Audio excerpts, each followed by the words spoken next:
हिमालय का एक पौराणिक पर्वत जिसकी चोटी एक बहुत बड़ी शिव कथा।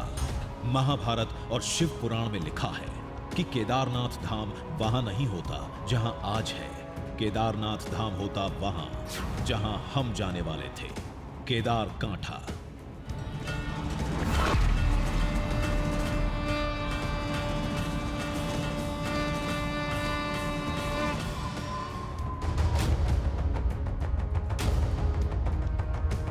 संस्कृत में कहें तो केदारकंठ, केदार यानी शिव, कंठ यानी गला, जहां शिव के कंठ तक केदार धाम बन चुका था।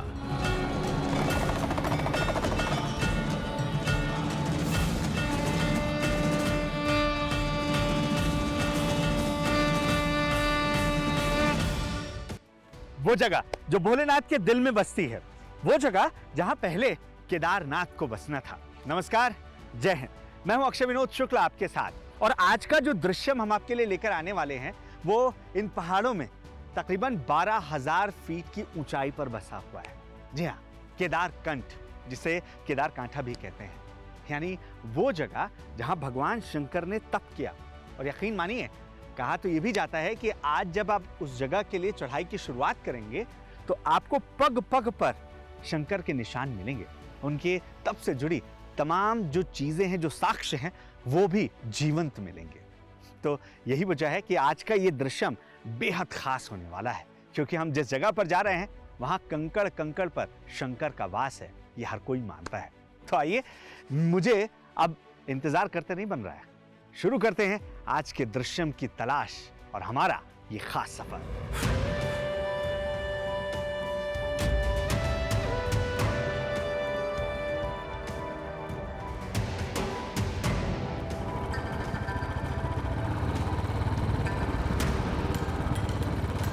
कई रिसर्च पेपर, कई पौराणिक कहानियों को खंगालने के बाद टीवी पर पहली बार खोज कर ला रहे हैं हम प्रथम केदारनाथ धाम की चोटी का सबसे पहला दृश्य।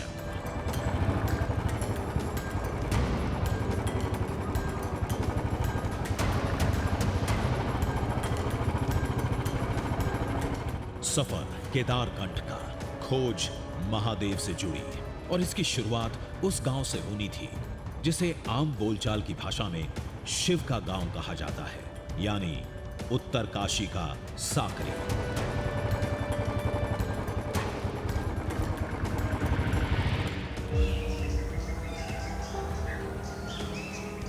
ऐसा क्यों कहा जाता है, इसका जवाब गांव में कदम रखते ही मिल गया।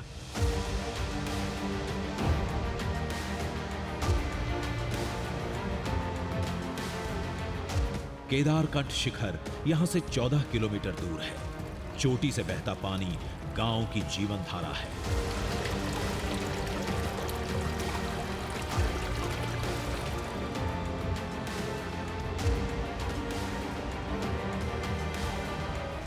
वहां उगने वाली वनस्पतियां कमाई का मुख्य जरिया हैं।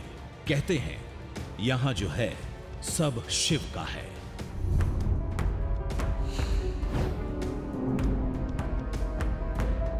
यहाँ जो जितने भी 22 गांव है ना, उसमें जो है शिव की पूरी कहानी है। ये शिव का ही गांव है। 22 गांव जो है शिव के जो मंदिर, जो देवता था वो है। डोली भी घूमती है 22 गांव में, और उसी की वो पूजा स्थापना की जाती है। इसी को मनाया जाता है, मानते हैं सब लोग।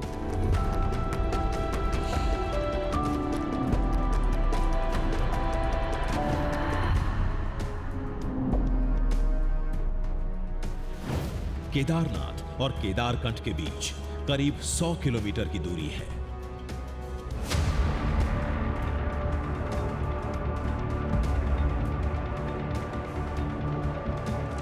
शिव कथाएं कहती हैं कि केदारनाथ जाने से पहले महादेव केदारकंठ आए थे, वहीं तपस्या की थी, लेकिन तपस्या भंग हुई और महादेव केदारनाथ धाम की तरफ चले गए।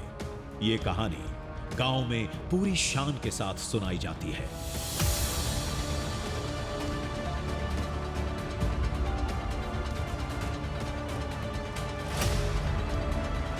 जो केदार कांठा है उसकी मान्यता ये है कि शिव शंकर भोलेनाथ जो है केदारनाथ जाने से पहले केदार कांठा में उन्होंने मेडिटेशन शुरू किया था। जब वो मेडिटेट कर रहे थे वहाँ पे तो सामने गांव पड़ता है, श्रृंग ऋषि का गांव कहते हैं उसको, जिसका नाम है श्रृंगा।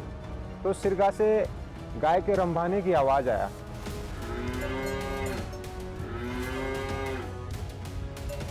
जब गाय की आवाज़ आई तो उन्होंने कहा यहाँ तो बस्ती है, मुझे तो एकांत चाहिए, लोग आते रहेंगे, यहाँ पर डिस्टर्ब हो जाएगा। तो उसको यहाँ बसना था और यहाँ से जो है वो केदारनाथ चले गए। तो वहाँ उनको एकांत मिला होगा तो वहाँ उन्होंने उसकी स्थापना की।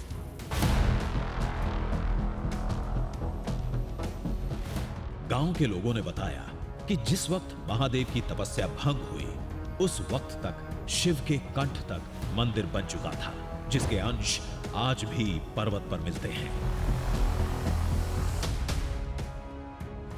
धाम कहीं भी हो, माना जाता है कि शिव आज भी केदारकंठ में बसते हैं और हर सुबह मणि रूप में शिव उदय भी होता है।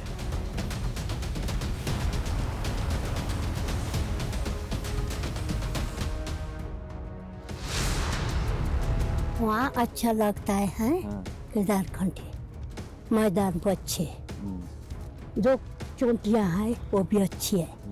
शंकर का जिस देवता का वो वास है केदारनाथ के, सब अच्छे हैं। उनकी जो सूर्य भगवान की दृष्टि है सुबह से, वो सबसे अच्छी है। सबसे हाँ, वो शंकर जी की मणि जैसी लगती है। हाँ, सब लगती है वैसे।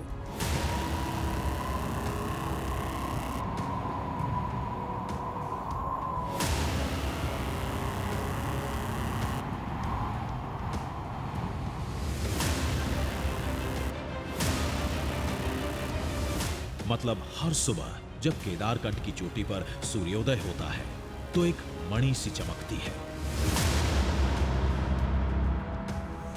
यानी कुछ वैसा ही जैसा हिमाचल के मणि महेश धाम में दिखता है। जब सनराइज निकलता है तो जैसे शिव की मणि चमकती है वो वाला नजारा है। वहाँ सूर्योदय नहीं शिव उदय होता है। शिव उदय होता है। बारी थी सफर शुरू करने की। केदारकंठ की चोटी तक पहुंचने में हमें 2 दिन का वक्त लगेगा।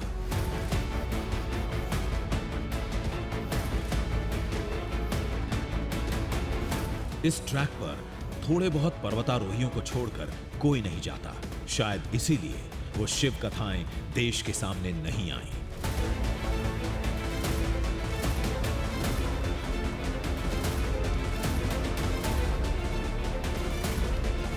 हमें बताया गया कि उन रास्तों पर हमें महादेव के तमाम रूप दिखेंगे।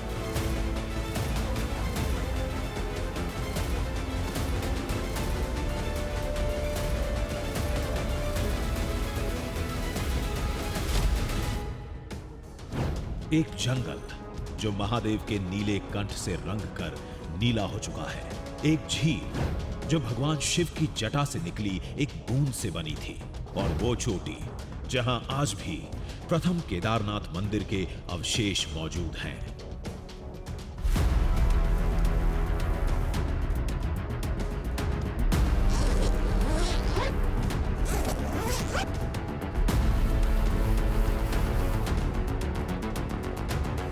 पूरी तैयारी के साथ हम साकरी से केदारकंठ के लिए रवाना हो गए, उस दृश्यम की खोज में जहां केदारनाथ से पहले केदारनाथ धाम बनने वाला था।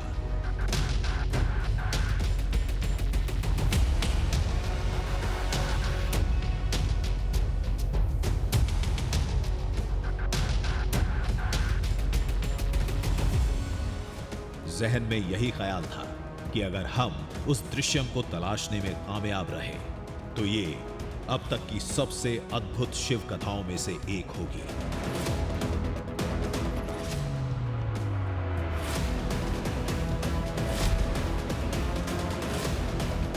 दो दिन का रास्ता कच्चा रास्ता था और हमारे इरादे चट्टान से मजबूत हो चुके थे।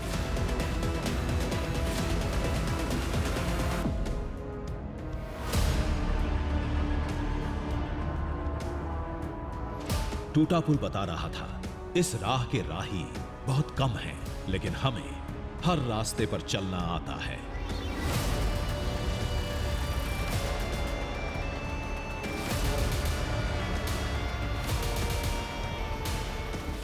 केदारकंठ की चोटी पर मिलेगा क्या? कोई मंदिर होगा, मंदिर के अवशेष होंगे, कोई निशानियां होंगी। तमाम ख्यालों में डूबे हम बढ़ते जा रहे थे।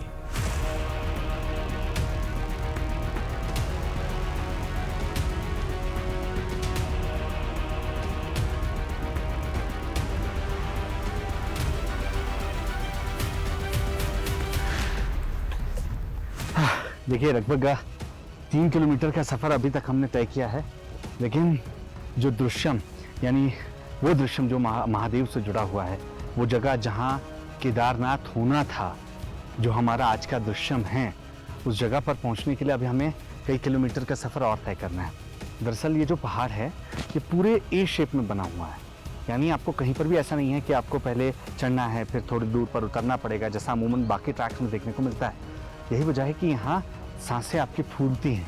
आपको यकीन नहीं होगा कि अभी जो तापमान है वो शून्य के इर्द गिर्द बना हुआ है, लेकिन मुझे ये जैकेट इसलिए खोलनी पड़ी है क्योंकि जब आप लगातार एलिवेशन की ओर जा रहे हैं, यानी ऊपर की ओर जा रहे हैं, तो गर्मी आपको महसूस होती है। और ऊपर जहाँ महादेव तप कर रहे थे, माना जाता है जहाँ केदारनाथ होना था, वहाँ तापमान इससे भी कम है। तो आप अंदाज़ा लगा सकते हैं कि वो जगह कितनी खूबसूरत होगी और वो दृश्यम कैसा होगा।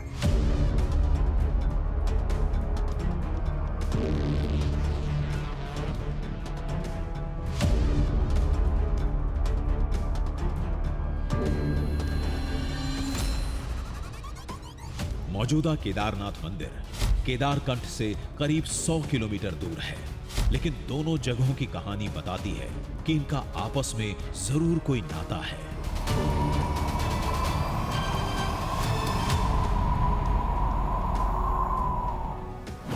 जिसके मुताबिक भगवान शिव ने दोनों जगह तपस्या की थी। दोनों जगह पर महादेव महिष यानी गोवंश अवतार में थे। बस एक फर्क है, गाय की आवाज से केदारकंठ में महादेव की तपस्या भंग हो गई तो वो केदारनाथ चले गए और केदारनाथ मंदिर वहीं बन गया।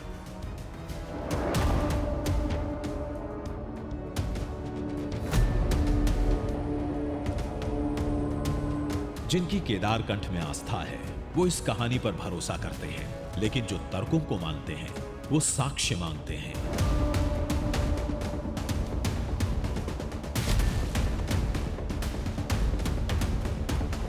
हमारा सफर अब उस मोड़ पर था जिसे इस शिव कथा का पहला साक्ष्य बताया जाता है।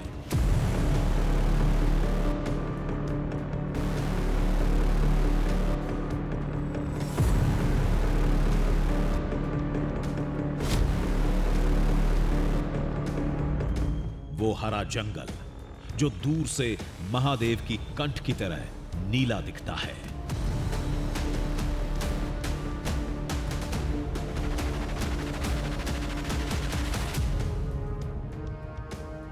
हमें स्थानीय लोगों ने बताया था कि आप ऊपर की ओर जब चढ़ेंगे तब आप नीचे नजर डालते हैं तो जंगल आपको पूरी तरीके से नीला नजर आता है। उनका तो ये मानना है कि ये सब होता है भगवान शंकर के प्रभाव की वजह से, क्योंकि शिव केदारकांठा से केदारनाथ की ओर गए थे, उन्हें नीलकंठ भी कहा जाता है। ये कनेक्शन उन लोगों की तरफ से हमें बताया गया। अब देखिए, इसे कोइंसिडेंस कहेंगे या कुछ और। मैं जहाँ खड़ा हूँ यहाँ पूरी जो घाटी, आप इसे हरकी-दून की घाटी कह सकते हैं, ये घाटी ब्लू पाइन से पटी पड़ी है। आप इसे ब्लू पाइन की घाटी भी कह सकते हैं। और यहाँ आसमान ऊपर पूरी तरीके से नीला, ब्लू पाइन की घाटी नीचे आपको नजर आ रही है। यही वजह है कि जहाँ आपको सिर्फ हरे जंगल नजर आते हैं, वहीं दूसरी ओर जब आप यहाँ खड़े होकर नजर डालेंगे तो आपको इन जंगलों के बीच कहीं ना कहीं वो नीलापन नजर आता है। शायद यही वजह है कि इसे लोग नीलकंठ से भी जोड़ते हैं। और ये दृश्यम देखने के बाद आप भी पूरी तरीके से इसे नकार नहीं पाएंगे।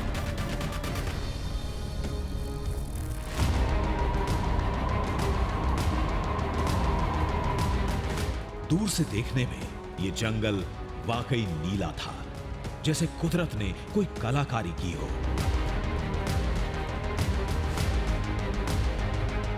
वनस्पति विज्ञान में इसकी कोई और परिभाषा हो सकती है, लेकिन केदारकंठ की शिव कथा कहती है कि ये नीलकंठ महादेव की माया है।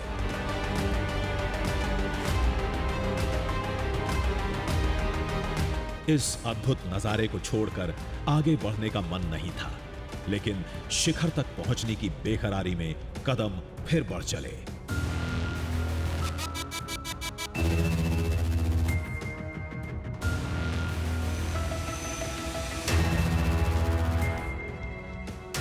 इन सुनसान रास्तों को देखकर ख्याल आ रहा था कि अगर केदार धाम यहां होता तो आज की तस्वीर कुछ और होती।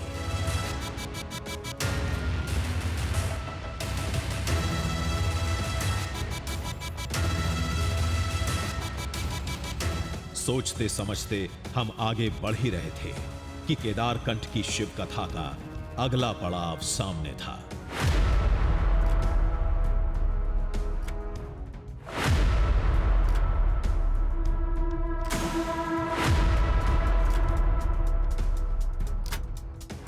ये वही तालाब था जिसके बारे में पुराणों में लिखा गया है। वो कथाएं कहती हैं कि ये भगवान शिव की जटा से निकली एक बूंद से बना है।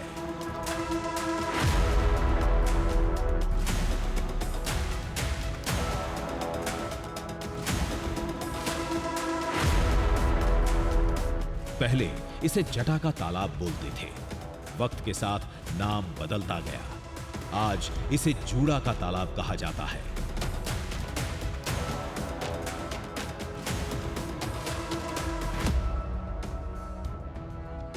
हम जहां जा रहे हैं वहां केदारनाथ होना था, ये लोगों की मान्यता है। और वो यहाँ से तकरीबन 2000 फीट की ऊंचाई पर है। मतलब मैं जहां खड़ा हूं इससे भी ऊपर हमें जाना है। लेकिन जब माना गया कि शिव निकलकर केदारकंठा से निकलकर केदारनाथ की ओर जा रहे थे तो उनके जूड़े से एक पवित्र जल की बूंद यहाँ पर गिरी थी। और यही वजह है कि ये जो तालाब यहाँ पर बना, इसका नाम जूड़ा तालाब पड़ गया, यानी जूड़े का तालाब पड़ गया है।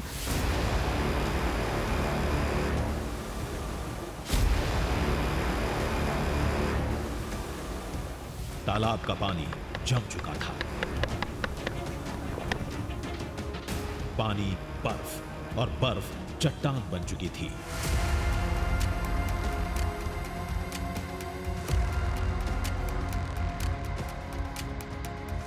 पानी का रंग देखकर ताज्जुब भी हुआ।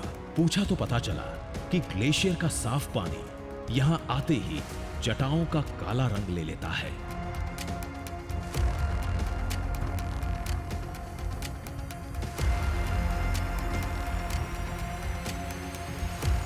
देखिए ये पानी जो है किस तरीके से निकल रहा है, यानी ये सतह अभी पूरी तरीके से जमी नहीं है। यानी आप इस पर चल रहे हैं तो ये खतरनाक आपके लिए भी हो सकता है कि ये कभी भी टूट सकता है और आप इसके भीतर जा सकते हैं। आप अंदाज़ा लगा सकते हैं जिस जगह पर बर्फ़ जमी हो वहाँ पर पानी कितना ठंडा होगा। ये देख रहे हैं आप, वाकई इसे देखकर ही आपको सिहरन शरीर में पैदा हो जाएगी।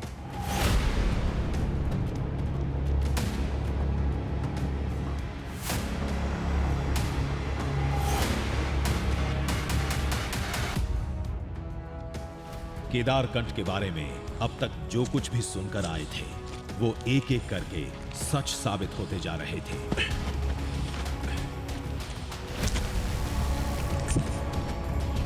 आगे का सफर बस इसी इंतजार में कट रहा था कि केदारकंठ का केदार धाम कैसा होगा। वहां होने वाले सूर्योदय की रोशनी क्या वाकई मणि जैसी चमकेगी। लेकिन उस सूर्योदय से पहले आज का सूर्यास्त होना था।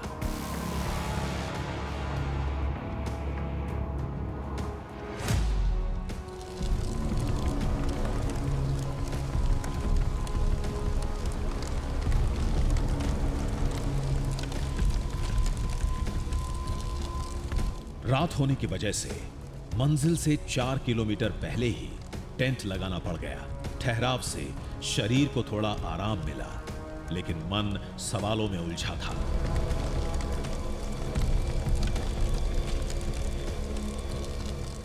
केदारनाथ मंदिर 1200 साल से भी पुराना है। केदारकंठ की कहानी तो उससे भी पुरानी है। क्या वाकई यहां केदारनाथ के मूल मंदिर के अवशेष मिलते हैं? लेकिन उससे पहले केदारकंठ में सूर्योदय देखने की बेकरारी थी, जिसे लोग शिव उदय कहते हैं। तो अब वो जगह हमारे बेहद करीब है जहाँ भगवान शंकर ध्यान लगाए बैठे थे, जहाँ पर उनका मंदिर बनना था जो केदारनाथ होता अगर वो मंदिर बन जाता। यानी पहला केदार आप यहाँ पर देखते, वो भी हमारे बेहद करीब है। लेकिन एक कहानी है, वो सूर्योदय से जुड़ी हुई है। माना यह जाता है कि इस पहाड़ पर एक ऐसी जगह है जहाँ सूर्योदय नहीं होता है, वहाँ शिव उदय होता है। ऐसा क्यों कहा जाता है ये आपको सुबह ही बताएंगे।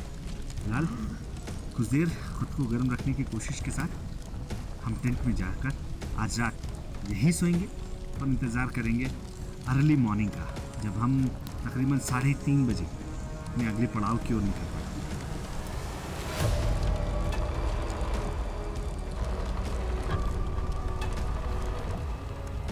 उजाला होने से पहले केदारकंठ घाटी पहुंचना था। आराम करने के चंद घंटे मिले थे और अगली सुबह के इंतजार में हम रात की आगोश में चले गए।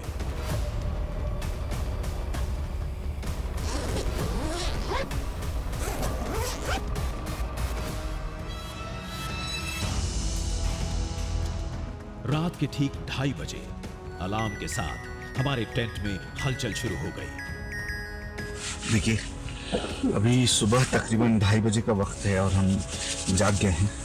जागे इसलिए हैं क्योंकि जो सनराइज है उसके लिए हमें तकरीबन 4 किलोमीटर का सफ़र अभी तय करना होगा। अभी पारा बाहर 0 से बहुत नीचे है, तकरीबन -5 डिग्री सेल्सियस का है। इस वजह से ज़रूरी है कि आप खुद को पैक करके निकले।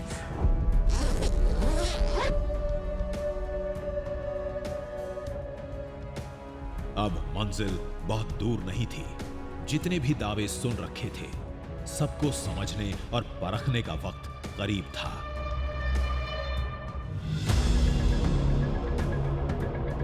केदारकंठ अब कुछ पलों की दूरी पर था। कुछ देर बाद हम उस चोटी पर होंगे जहां पहले केदारनाथ मंदिर के अवशेष मिलते हैं। इस ट्रैक में बर्फ के जरिए हमको जाना पड़ रहा है। चारों तरफ बर्फ है। रात को आप जब ट्रैक कर रहे हो बर्फ पर, तो परेशानी वाकई कई गुना बढ़ जाती है। फिसलने का डर, साथ ही रास्ता भटकने का डर।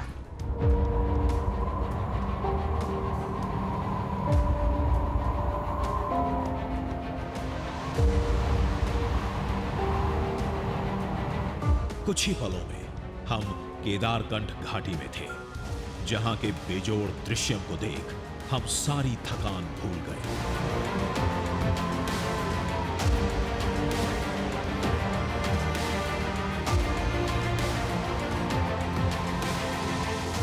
इसी घाटी में सैकड़ों चोटियां हैं।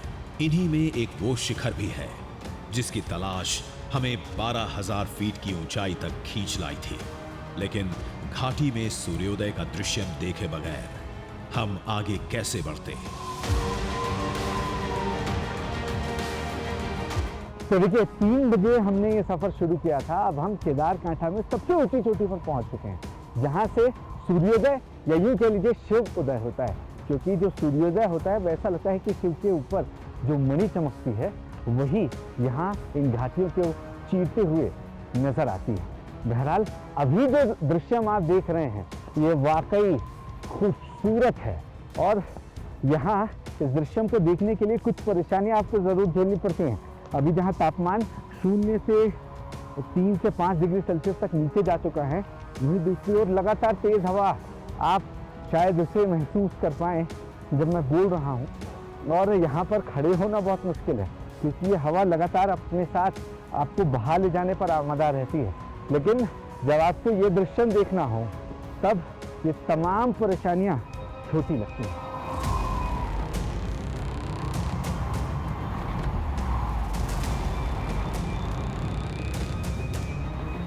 बर्फीली हवाओं के बीच टिके रहना आसान नहीं था, लेकिन वो सूर्योदय जिसे लोग यहाँ शिव उदय कहते हैं, उस दृश्य को पहली बार कैमरे में कैद करने के लिए हम डटे रहे।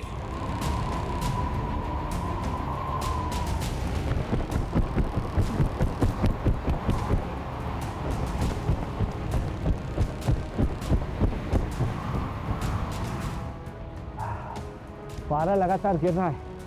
अभी पारा -7 डिग्री सेल्सियस के करीब है और ये विंड चिल है। विंड चिल की वजह से जो हवा है इसका तापमान -17 डिग्री सेल्सियस तक होता है। अब देखिए कि ज़बान भी खुद ब खुद लड़खड़ाने लग रही है। ये ग्लव्स, ये बूट्स, ये जैकेट, ऐसा लग रहा है कि कुछ असर नहीं दिखा रहे हैं।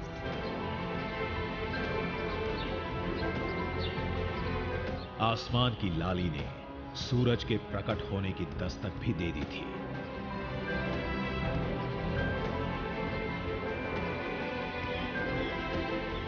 तभी दूर एक शिखर के पीछे से रोशनी फूटने लगी।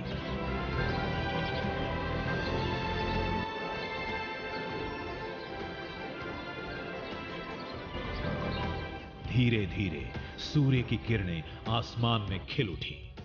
बहुत ही अद्भुत दृश्य था वो।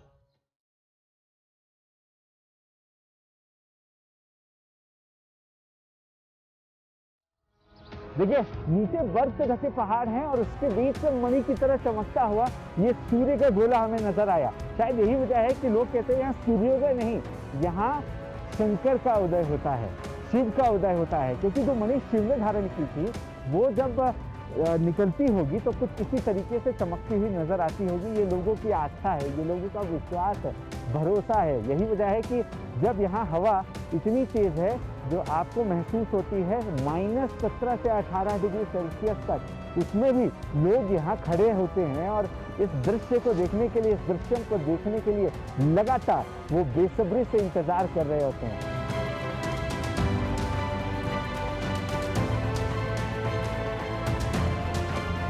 सूरज की रोशनी से केदारकंठ घाटी वाकई हीरे की तरह चमक उठी। इसी रोशनी को पुराणों में शिव उदय कहा गया है। माना जाता है कि सूर्य की पहली रोशनी के साथ युगों से महादेव केदारकंठ की चोटी पर वास करते हैं। इसी सूर्योदय को निहारने बहुत से पर्वतारोही भी केदारकंठ तक खींचे चले आते हैं। लेकिन ये शिव कथा आज भी भारतवर्ष के करोड़ों शिव भक्तों तक नहीं पहुंच पाई है। कुछ देर तक इस शिव उदय को देखने के बाद हम अगले और अद्भुत पड़ाव की तरफ निकल पड़े, यानी केदारकंठ की वो चोटी जहां केदारनाथ धाम अधूरा रह गया था।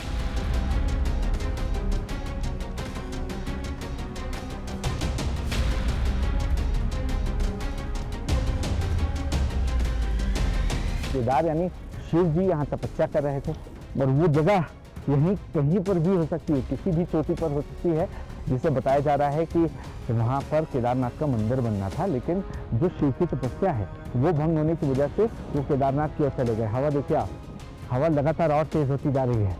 अगर आप मफलर भी पहन कर आए तो ये मफलर टिक नहीं रहा है, ये उड़ जा रहा है।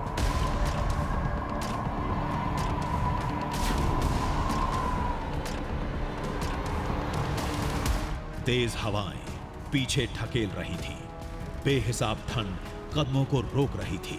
लेकिन महादेव की उस निशानी को खोजने के लिए हमने पूरी जान लगा दी और हर हालात में टिके रहे।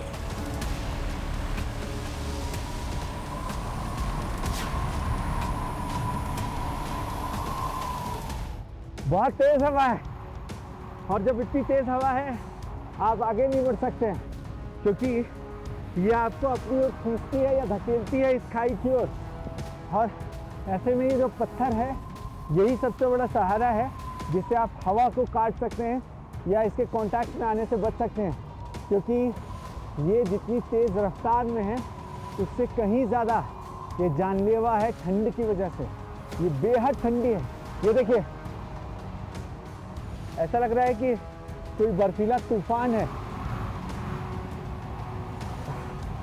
ये पूरे शरीर में एक चुभन पैदा कर रही है।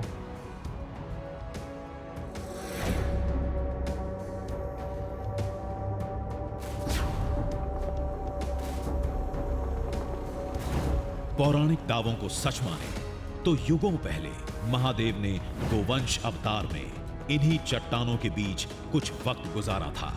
शिव कथाएं कहती हैं कि तब के लिए महादेव की पहली पसंद यही चोटियां थीं।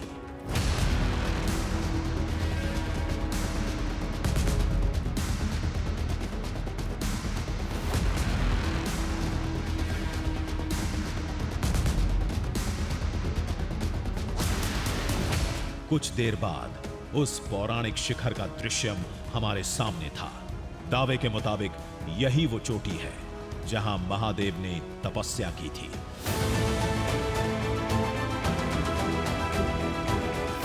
यही वो जगह है जहां केदारनाथ मंदिर बनते बनते रह गया था। चोटी पर पत्थर के कई टुकड़े थे जिसके ऊंचे आधार पर कुछ खंभे खड़े थे। शायद इन्हीं शिलाओं को प्रथम केदारनाथ मंदिर का अवशेष बताया जाता है।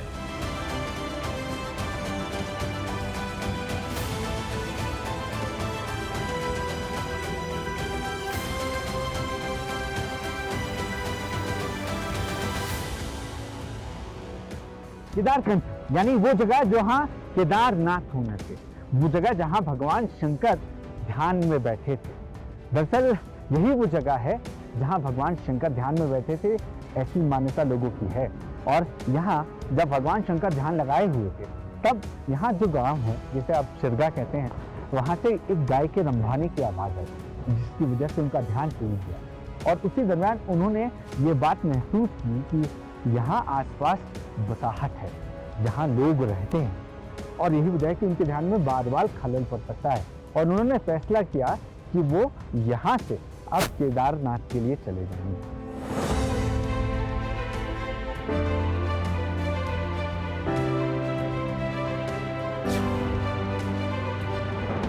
गांव वाले और देश प्रदेश के कुछ चुनिंदा ट्रैकर्स यहां आते रहते हैं। उन लोगों ने प्रतीक के तौर पर कुछ ध्वज लगाए थे। हम घाटी की सबसे ऊंची चोटी पर थे जहां से हिमालय के वो शिखर साफ दिखते हैं जिनका नाता किसी न किसी रूप में महादेव से है।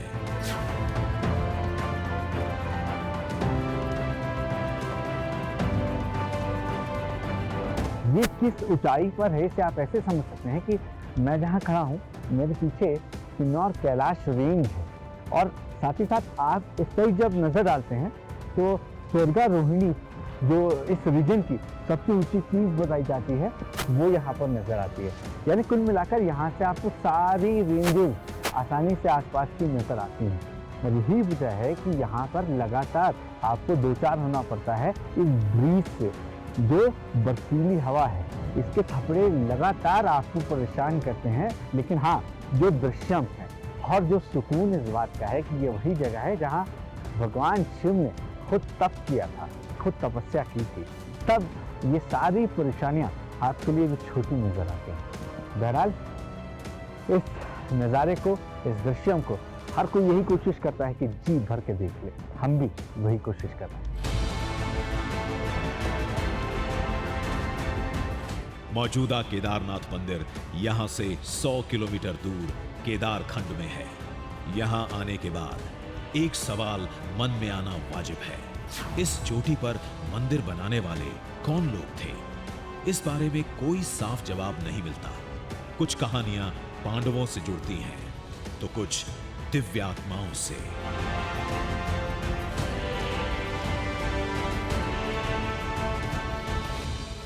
केदारकंठ की कहानी भले ही युगों पुरानी है, लेकिन यहां से भारतवर्ष का नजारा, यहां का दृश्य कुछ पलों के लिए आपको एक पौराणिक दुनिया में ले जाता है। देखिए, वो घाटी जहाँ शिव ने तपस्या की थी, वो घाटी जहाँ केदारनाथ होना था, वहाँ कंकर कंकर शंकर की गाथा सुनाता नजर आता है। और यही वजह है कि यहाँ पर हर एक चीज आपको शिव से जुड़ी महसूस होती है। कैलाश पर्वत, मणिमहेश, अमरनाथ गुफा, भगवान शिव से जुड़े हर स्थान, हर कहानी को लोग जानते हैं। लेकिन जिस जगह पर महादेव ने तप किया था, जहां केदारनाथ से भी पहले केदारनाथ धाम बनने वाला था, उसकी कहानी, वहां की तस्वीरों से आज भी भारतवर्ष की एक बड़ी आबादी अनजान थी।